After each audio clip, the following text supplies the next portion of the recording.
అదైన తర్వాత ఒక బహిరంగ సభలో ఈ రాష్ట్ర మాజీ ముఖ్యమంత్రి కేసీఆర్ గారు స్వయంగా అన్న మాటలు మీకు తెలియజేస్తున్నాం.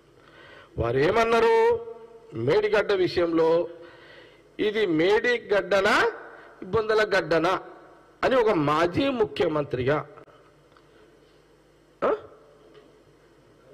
నల్గొండలో అన్నాడు. అదే నల్గొండ సభలో మాజీ ముఖ్యమంత్రి కేసీఆర్ గారు మీది మేడిగడ్డనా బొందల గడ్డనా, ఎందుకు మీరు పోతున్నారు అని అన్నాడు.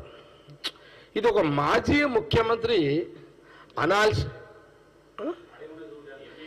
ఆడేమి వీగనిగా పోతుర్రా అని అన్నాడు.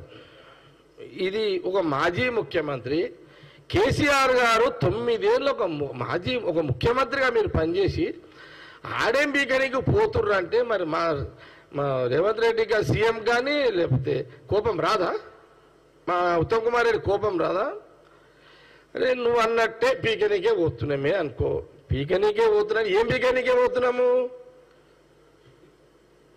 నువ్వు ఏం పీకనికే పోతున్నావు అన్నదో మాకు అర్థం కాలే. జనాలు ఏం అర్థం చేసుకోరో మాకు తెలియదు. నీ కార్యకర్తలు ఎందుకు సబ్బర్లు కొట్టిరో మాకు తెలియదు. మేము ఎందుకు పోయినామంటే నీ అవినీతిని పీకనీకి పోయినాము. నీ ఆడ నువ్వు ఎన్ని సంచులు కట్టినావు అవన్నీ వీకనీకి పోయినాము. సీఎం రేవంత్ రెడ్డి కానీ, బట్టి విక్రమార్క కానీ, ఉత్తమ్ కుమార్ రెడ్డి శాఖ మినిస్టర్గా అక్కడ శ్రీధర్ బాబు గారు, జీవన్ రెడ్డి గారు, పొన్నం ప్రభాకర్ గారు, ఎందుకంటే మా కోమన్ రెడ్డి గారు కూడా చాలా పూర్తి అవగాహన ఉంది. మా రాజగోపాల్ రెడ్డి కూడా తెలుసు, ఎందుకంటే వాళ్ళకి ఇంత టచ్ ఉంటుంది సబ్జెక్ట్ అంతా. అరే ఇది ఇప్పుడు కొడుకు వేదాలు చెప్తాడు, రేవంత్ రెడ్డి అట్లా మాట్లాడుతున్నాడు, సీఎం హోదాలు. హరీష్ కూడా కథలు చెప్తున్నాడు, ఏదో పిట్ట కథలు చెప్తున్నాడు. నేను హరీష్ రావుకి చెప్తున్నా, మిస్టర్ హరీష్ రావు, నువ్వు ముందు మీ మామకు చెప్పుపోయి, మామ నువ్వు అట్లా మాట్లాడకు. మరి మాట్లాడుతూ అవుతున్నారు కూడా అసంటోళ్ళే ఉన్నారు. మళ్ళీ నిజంగా ఏం చేస్తారో తెలియదు కదా.